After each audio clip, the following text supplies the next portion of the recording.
La plupart des chrétiens pratiquants savent que Jésus donna sa vie pour l'humanité. Mais que savent-ils d'autres sur Jésus et pourquoi est-il venu sur Terre en tant qu'être humain? Dans l'émission Le Monde de demain d'aujourd'hui, nous allons démystifier 5 mythes sur le Jésus de la Bible. Car il est, comme l'a écrit Bruce Barton, l'homme que personne ne connaît. Et cette ignorance est d'autant plus surprenante puisque la plus grande communauté religieuse du monde prétend le vénérer. Jean 3, verset 16 est peut-être le verset le plus célèbre de tous, mais il dit quelque chose de très différent de ce que les gens pensent. Restez à l'écoute.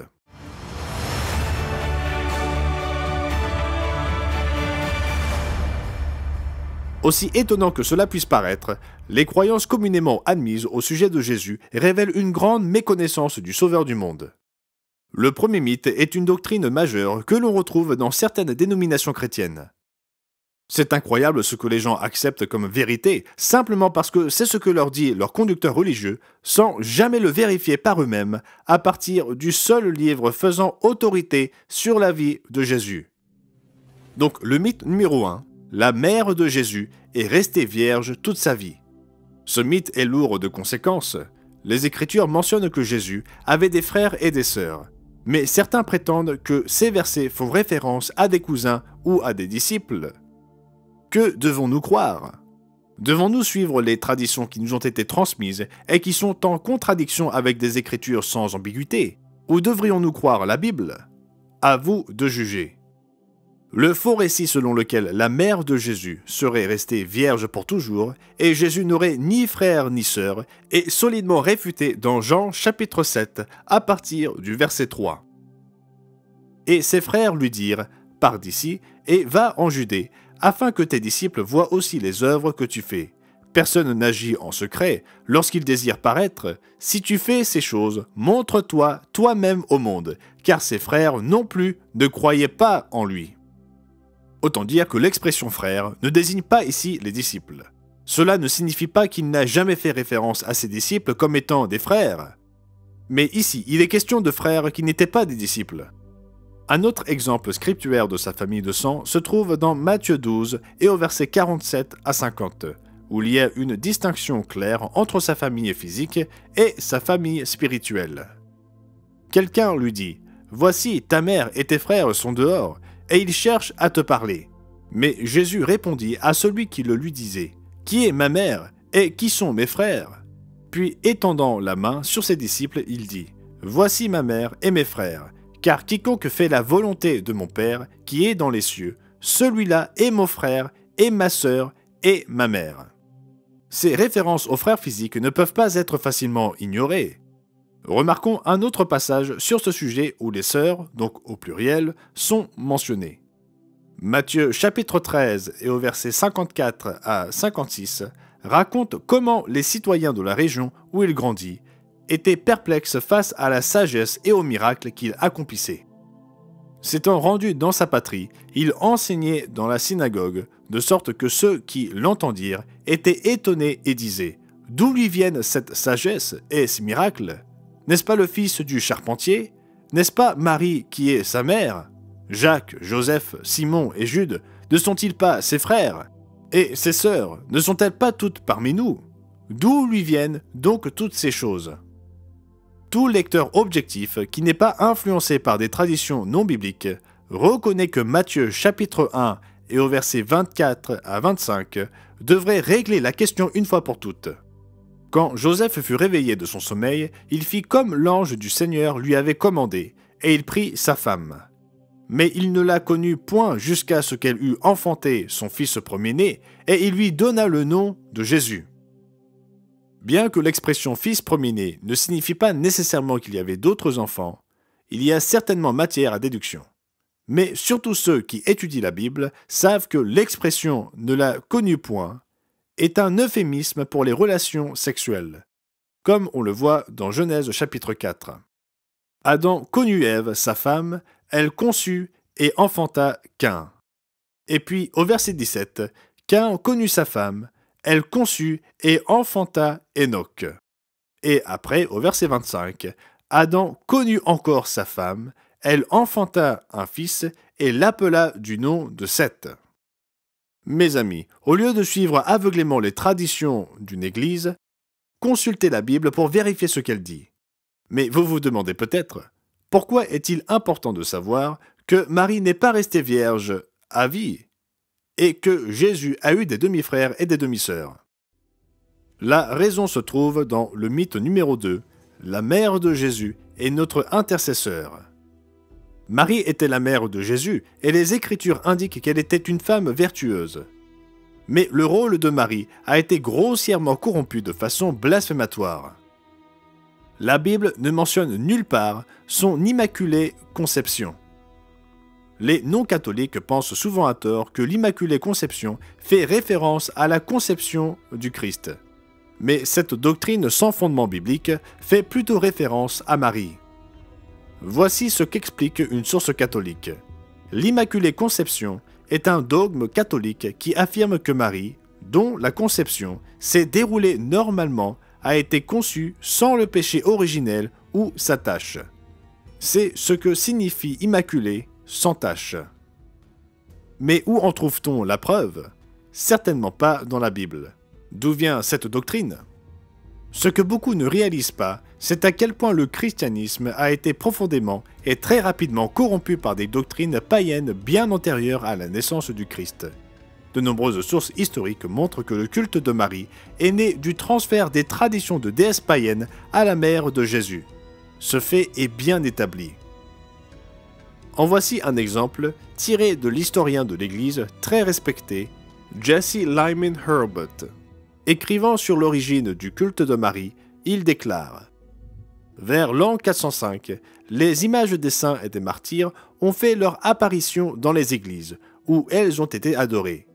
Le culte de la Vierge Marie a ainsi pris la place de celui de Vénus et de Diane. » La Bible ne dit nulle part que Marie a été conçue de manière immaculée. Nulle part on ne lit qu'elle est restée une vierge à vie. Nous lisons tout le contraire. Et nulle part dans la Bible, il n'est question de Marie comme intercesseur entre Dieu et les hommes. Cette fonction est réservée à Jésus lui-même et non à Marie, ni aux prêtres humains. Il est celui par qui nous nous approchons du Père. Il l'a déclaré la nuit où il a été trahi.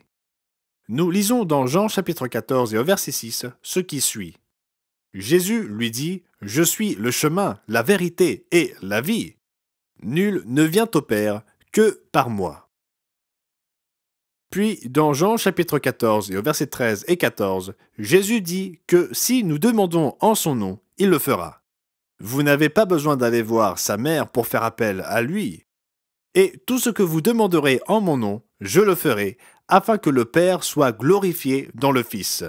Si vous demandez quelque chose en mon nom, je le ferai. C'est par le nom de Jésus-Christ et non par celui de Marie que nous prions à Dieu. Il n'y a pas le moindre appui dans la Bible de l'adoration de la mère de Jésus. Pas un seul verset n'indique que nous devrions utiliser le nom de Marie pour approcher Jésus ou son Père. La simple vérité est que, comme le prouvent de nombreuses sources historiques, le culte de Diane, d'Ishtar et d'autres déesses a été transféré à Marie. Lorsqu'elle se réveillera à la résurrection, elle sera stupéfaite de voir comment le culte des déesses païennes lui a été transposé. Voyons à présent le mythe numéro 3. L'évangile de Jésus concerne seulement sa mort, son ensevelissement et sa résurrection. Ne vous méprenez pas. Il s'agit certainement d'une bonne nouvelle, et le mot évangile signifie bonne nouvelle. Mais quel évangile Jésus a-t-il proclamé pendant les 3 ans et demi avant sa crucifixion? Comment se fait-il que si peu de gens connaissent et comprennent ce message, alors qu'il est si clairement énoncé dans les Écritures? N'est-il pas étrange que la plupart des chrétiens ne puissent pas vous dire ce que la Bible révèle sur le message de Jésus à l'humanité? L'évangile de Jésus ne parlait pas seulement de sa mort, de son ensevelissement et de sa résurrection, bien que cela fasse partie de la bonne nouvelle.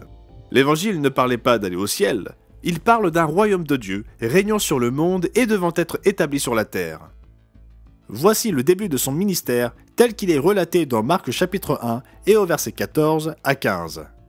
Après que Jean eut été livré, Jésus alla dans la Galilée prêchant l'évangile de Dieu. Il disait « Le temps est accompli et le royaume de Dieu est proche. Repentez-vous et croyez à la bonne nouvelle. Vous rendez-vous compte que la plupart des nombreuses paraboles de Jésus concernaient ce royaume? Par exemple, Marc chapitre 4 et au verset 30. Il dit encore « À quoi comparerons-nous le royaume de Dieu? Ou par quelle parabole le représenterons-nous » Le terme « royaume de Dieu » se trouve 67 fois dans la version Louis II, nouvelle édition de Genève. Évidemment, je n'ai pas le temps de tout découvrir. Mais la proclamation de ce message était l'une des raisons pour lesquelles Jésus dit qu'il fut envoyé ici-bas. Voir Luc chapitre 4 et au verset 43. Mais il leur dit, « Il faut aussi que j'annonce aux autres villes la bonne nouvelle du royaume de Dieu, car c'est pour cela que j'ai été envoyé. » Et Luc chapitre 8 au verset 1 montre qu'il prit cette mission très au sérieux. Ensuite, Jésus allait de ville en ville et de village en village, prêchant et annonçant la bonne nouvelle du royaume de Dieu. Mais c'est quoi précisément ce royaume que Jésus proclama? Et en quoi cela vous concerne-t-il? Contrairement à la doctrine largement répandue d'aller au ciel, son message concernait une famille divine gouvernant sur la terre, une famille dans laquelle vous pouvez naître. Pourquoi, alors qu'il y a tant de choses dites à ce sujet dans la Bible, si peu de gens assimilent le message de Jésus? Cela nous amène au mythe numéro 4. La récompense de ceux qui seront sauvés consiste en une paisible retraite dans les cieux. Nous l'avons souligné à maintes reprises dans nos émissions du Monde de demain et dans nos autres publications. Mais permettez-moi de passer rapidement en revue avec vous les pages de la Bible. Dans une prophétie relative au futur, Zacharie 14, verset 9 nous dit « L'Éternel sera roi de toute la terre. En ce jour-là, l'Éternel sera le seul Éternel, et son nom sera le seul nom. » Mais Jésus ne sera pas seul à gouverner. Apocalypse 19, verset 16 nous dit que Jésus sera le roi des rois et le seigneur des seigneurs. Il avait sur son vêtement et sur sa cuisse un nom écrit « Roi des rois et Seigneur des seigneurs ». Qui sont ces rois et ces seigneurs sur lesquels Jésus sera roi et seigneur? Les Écritures révèlent la réponse. En parlant des 12 tribus d'Israël, le prophète Ézéchiel nous dit « J'établirai sur elles un seul berger qui les fera paître, mon serviteur David. Il les fera paître, il sera leur berger. Moi, l'Éternel, je serai leur Dieu, et mon serviteur David sera prince au milieu d'elles. Moi, l'Éternel, j'ai parlé. » En plus, lorsque les disciples de Jésus demandèrent ce qu'ils gagneraient à le suivre, il leur donna cette réponse directe dans Matthieu chapitre 19 et au verset 28. Jésus leur répondit, « Je vous le dis en vérité, quand le Fils de l'homme, au renouvellement de toutes choses, sera assis sur le trône de sa gloire, vous qui m'avez suivi, vous serez de même assis sur 12 trônes, et vous jugerez les 12 tribus d'Israël. » Nous avons donc le Christ comme roi sur toute la terre, David comme roi sur tout Israël, et les 12 apôtres, chacun dirigeant l'une des 12 tribus d'Israël sous David. C'est ce que révèle la Bible, mais qu'en est-il de vous et de moi? Qu'est-ce que cela représente pour nous? Le message de Jésus était-il de vivre une bonne vie, de s'amuser autant que possible avant de mourir, avant de prendre une retraite au paradis? Pas du tout. La récompense qu'il offre se trouve ici même sur terre pour régner avec lui et aider à résoudre les problèmes qui existent ici-bas, pour apporter la paix, le bonheur et la prospérité à tous les hommes partout dans le monde. Dans la parabole des mines, Jésus se décrit comme un homme de haute naissance qui se rend dans un pays lointain pour être investi d'un royaume. Ses serviteurs sont chargés d'effectuer leurs responsabilités pendant son absence. Il leur demande des comptes à son retour et fournit des récompenses en fonction de leur rendement. Voici les récompenses telles qu'elles sont décrites dans Luc chapitre 19, à partir du verset 16. Le premier vint et dit « Seigneur, ta mine a rapporté 10 mines. » Il lui dit « C'est bien, bon serviteur, parce que tu as été fidèle en peu de choses, reçois le gouvernement de 10 villes. » Le second vint et dit « Seigneur, ta mine a produit 5 mines. » Il lui dit « Toi aussi, sois établi sur 5 villes. » Cela ne ressemble pas à une retraite ennuyeuse, flottant sur des nuages avec peu de choses à faire, ou à fixer le visage de Dieu dans une transe céleste pour toujours, sans aucune œuvre à accomplir. La plupart des gens ont l'idée que celui que nous connaissons comme Dieu le Père était un Dieu dur et exigeant. mais que Jésus est venu avec un message d'amour dans le Nouveau Testament.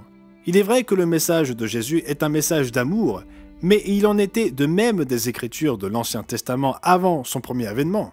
Souvenez-vous de la réponse de Jésus au docteur de la loi qui lui demandait « Quel est le plus grand commandement de la loi ?» Jésus lui répondit « Tu aimeras le Seigneur ton Dieu de tout ton cœur, de toute ton âme et de toute ta pensée. » Cela provient de Deutéronome 6 au verset 5. C'est le premier et le plus grand commandement. Et voici le second, qui lui est semblable. « Tu aimeras ton prochain comme toi-même. » Cela provient de Lévitique 19 verset 18. De ces deux commandements dépendent toute la loi et les prophètes. Comment se fait-il que les gens croient à ce cinquième mythe communément admis sur le Jésus-Christ de la Bible, selon lequel Jésus ne serait pas en accord avec le message de l'Ancien Testament? Aussi choquant que cela puisse paraître, les Écritures révèlent que Jésus était en fait, tenez-vous bien, le Dieu de l'Ancien Testament. Ne me croyez pas sur parole, prouvez-le dans la Bible. Notez ce que l'apôtre Jean a révélé sur la relation entre le Père et celui qu'on appelle la parole. Jean chapitre 1 et au verset 1 à 3. Au commencement était la parole, et la parole était avec Dieu, et la parole était Dieu. Elle était au commencement avec Dieu. Toutes choses ont été faites par elle, et rien de ce qui a été fait n'a été fait sans elle. Qui était donc la parole? La réponse se trouve au verset 14. Et la parole a été faite chair, et elle a habité parmi nous pleine de grâce et de vérité. Et nous avons contemplé sa gloire, une gloire comme la gloire du Fils unique venu du Père. Le membre de la famille de Dieu, appelé la parole, qui a fait toutes choses, et sans qui rien n'a été fait, n'est autre que Jésus-Christ. Vérifiez dans la Bible et lisez Jean chapitre 1 au verset 1 à 14. Mais c'est loin d'être la seule preuve que Jésus était le Dieu de l'Ancien Testament. Une autre écriture puissante est celle d'Éphésiens chapitre 3 au verset 8 et 9. C'est à moi, le moindre de tous les saints, qu'a été donnée cette grâce d'annoncer parmi les gentils les richesses incompréhensibles de Christ et de mettre en évidence devant tous quelle est la dispensation du mystère caché de tout temps en Dieu, qui a créé toutes choses par Jésus-Christ. Besoin de plus de preuves? Considérez Hébreux chapitre 1 et versets 1 et 2. Après avoir autrefois à plusieurs reprises et de plusieurs manières parlé à nos pères par les prophètes, Dieu, dans ces derniers temps, nous a parlé par le Fils, qu'il a établi héritier de toutes choses. Par lui, il a aussi créé l'univers. Toujours pas convaincu? Qui créa les anges? Qui créa Adam et Ève, nos premiers parents? Paul répond à cette question dans Colossiens chapitre 1 et au verset 15 à 18. Le Fils est l'image du Dieu invisible, le premier-né de toute la création. Car en lui ont été créées toutes les choses qui sont dans les cieux et sur la terre, les visibles et les invisibles, trône, dignité, domination, autorité. Tout a été créé par lui et pour lui. Il est avant toute chose, et toute chose subsiste en lui. Il est la tête du corps de l'Église. Il est le commencement, le premier-né d'entre les morts, afin d'être en tout le premier. Mais il y a plus. Il n'y a pas de déclaration plus forte que celle que l'on trouve dans 1 Corinthiens chapitre 10 et au verset 1 à 4. Frères, je ne veux pas que vous ignoriez que nos pères ont tous été sous la nuée, qu'ils ont tous passé au travers de la mer, qu'ils ont tous été baptisés en Moïse, dans la nuée et dans la mer, qu'ils ont tous mangé le même aliment spirituel et qu'ils ont tous bu le même breuvage spirituel, car ils buvaient à un rocher spirituel qui les suivait, et ce rocher était Christ. Ce n'est pas étonnant que Jésus ait proclamé être le Seigneur du sabbat, puisque c'est lui qui créa le sabbat pour l'humanité. Aujourd'hui, nous avons démystifié 5 mythes communément admis sur le Jésus de la Bible. Pourquoi ces mythes sont-ils promus dans les églises, alors qu'ils sont facilement démystifiés dans les pages de la Bible? Si vous avez trouvé cette vidéo utile et que vous souhaitez vous débarrasser des mythes que vous avez appris sur Jésus et mieux comprendre l'une des déclarations les plus mémorables de Jésus, commandez votre exemplaire gratuit de notre brochure Jean 3, verset 16. Les vérités cachées du verset d'or. Cliquez simplement sur le lien dans la description. Vous serez surpris de voir à quel point le message de Jésus diffère de ce que vous avez déjà entendu. Et n'oubliez pas de vous abonner à notre chaîne afin de continuer à apprendre la pure vérité des pages de la Bible. À la prochaine fois.